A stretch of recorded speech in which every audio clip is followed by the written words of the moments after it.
You ever wake up one morning, step out with your coffee, and see your driveway blocked with actual prison-grade barbed wire, installed by a woman with a grass ruler, all while she's talking about protecting the neighborhood? From what, my gravel? Yeah, that happened to me. The ducks on the lake weren't the only ones disturbed, let me tell you. If you've ever had a neighbor try to run your life with a stack of fine print and a fake smile, well, you'll appreciate this. My HOA didn't just cross a line.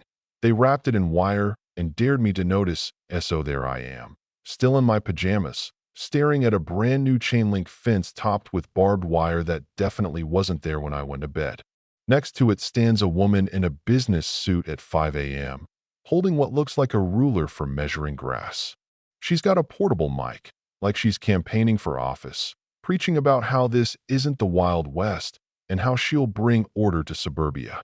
She introduces herself as Lewis Hale, chairwoman of the Homeowners Association, and jumps into this 15-minute speech about neighborhood standards and property values, while I'm still wondering why I can't get my truck out.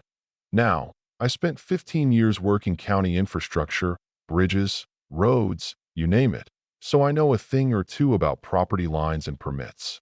I asked to see her paperwork for the fence, and she waves this folder like it's the Declaration of Independence. But the survey map?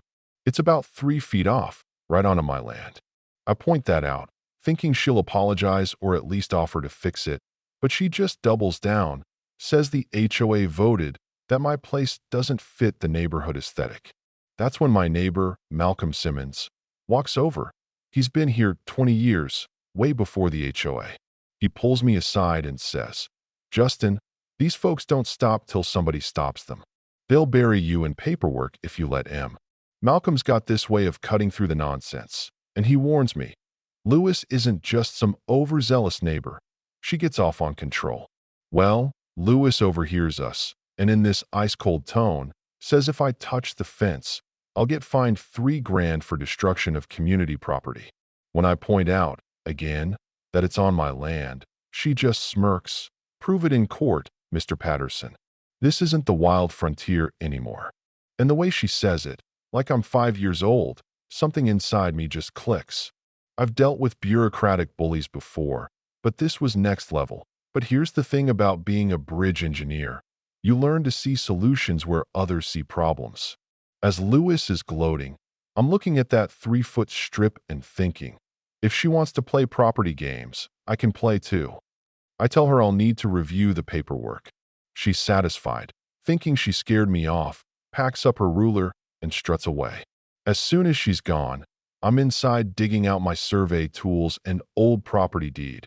15 years of infrastructure work means I document everything. Sure enough, the fence is 3 feet onto my land. I've got options. Malcolm comes back with coffee, finds me sketching on graph paper. When he asks what I'm drawing, I show him a little wooden bridge right over Lewis's fence. He laughs so hard he nearly spills his cup. "You're crazier than she is, but I like it." 3 days later, we've got a small arching bridge, hand-painted sign and all. Toll $1. I wasn't really expecting anyone to pay, but it was about making a point. First thing Monday, I'm down at the county office, applying for a construction permit. The clerk raises an eyebrow. "You sure about a toll bridge in a residential area?" I explain, "It's on my land, up to code, and technically legal. Permit approved," just like that. The building takes 3 days, Malcolm helps, and pretty soon, neighbors wander over, curious what we're building. I explain. Most think it's hilarious, especially when they hear about Lewis's barbed wire stunt. Thursday, I finish the bridge, paint the sign, set up a little cash box. And then something I never expected, Simon Taylor, the delivery driver, shows up, hands me $1, and asks to be the first official crosser. He takes a video, narrates the whole thing like he's on a History Channel. Within the hour, there's a line, folks with dollar bills, taking selfies, laughing. Malcolm grabs a folding chair, starts joking about bridge crossing protocols. It's like a block party, and that fence is starting to look a lot more ridiculous. Of course, Lewis shows up for round 2. Microphone in hand, folder of papers, not a hint of a smile. She calls my bridge a public nuisance, demands I tear it down. I hand her my permit, explain it's legal and on my property. She looks about ready to explode. When she grabs for my toll sign, she slips. Down she goes, right into the mud. Her power suit looks like it lost a fight with a washing machine. The crowd laughs, Simon's recording, and for the first time, Lewis has no words. Malcolm hands her a paper towel. Careful, Mrs. Hale. That's what happens when you mess with other people's property. She storms off, but not before shouting, "This isn't over, Patterson." The crowd gives her a sarcastic applause. Simon keeps filming. As things die down, Malcolm says, "You rattled her, but desperate folks do desperate things. Watch that bridge." Friday morning, my bridge is in pieces, burned and broken, and there's a scrap of cream-colored fabric caught in the splinters, the same as Lewis's suit. Malcolm shakes his head. Same tricks as the old HOA, only meaner. Simon arrives, records the evidence, and points out it's deliberate, not random vandalism. I start asking around.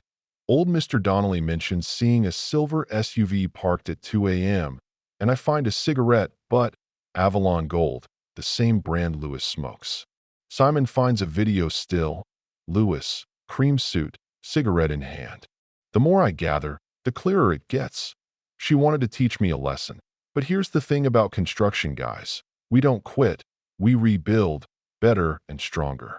Malcolm helps me plan Bridge 2.0, pressure-treated lumber, LED lighting, even a security camera. As we work, Simon hears Lewis called a special HOA meeting the night after her muddy tumble, ranting about unauthorized activity. Public opinion's turning. Her scare tactics, fake reports, none of it's working anymore. This time, when I finish the bridge, it's bigger, brighter, and a hit with the whole neighborhood. Someone brings cookies, another sets up a bake sale. Patterson's bridge becomes a local spot. Lewis tries to spread rumors it's unsafe, hands out fake engineering reports, says if someone falls, I'll get sued. For a minute, it works. People look nervous, fewer selfies, more muttering. That's when I set up a display board. Photos of the wrecked bridge, the fabric, Simon's screenshots. Evidence of vandalism, neighborhood watch in effect. I don't point fingers, I let the evidence speak. The mood shifts fast. Neighbors connect the dots, get angry at the sabotage. Simon interviews folks, word spreads. Lewis's campaign is exposed. The next HOA meeting. Lewis tries to control the narrative, but her own secretary, Melanie, stands up and lays out a stack of financial records. Turns out Lewis was embezzling HOA funds, even paid for the demolition with association money. The crowd erupts. People demand she step down, and it's unanimous. Lewis is out, Melanie's in, and the bridge gets official HOA blessing. But Lewis doesn't go quietly. She hires thugs to vandalize my ranch. But this time, security cameras catch everything. Cops arrive, catch the vandals, and when they check their phones, find calls to Lewis during the attack. She's arrested, screaming about conspiracies while I stand out front with a toll closed sign. The neighborhood is buzzing. Simon's video goes viral. News calls it the Toll Troll saga. The HOA's corruption is exposed, and Lewis's house goes up for sale to pay her legal bills. Malcolm jokes that we should buy it just to keep another HOA tyrant out. Turns out, I do buy it, but not for revenge. I turn it into Patterson Community Hall, the new neighborhood center. The bridge becomes a landmark, free for everyone, donation box for good causes. Melanie's the new HOA chair, honest and fair, and the neighborhood's never been better. Simon's now a local legend, keeps a display about the whole saga. On opening day of the community hall, Lewis calls to apologize from wherever she's serving her community service. I tell her everyone's welcome, but trust is earned, not promised. Standing on the bridge with Malcolm, coffee in hand, I look at how far we've come, how one barbed wire fence turned into a stronger, closer community. The story wraps up with another letter, this time from the new HOA in the next neighborhood, wanting to discuss mutual standards.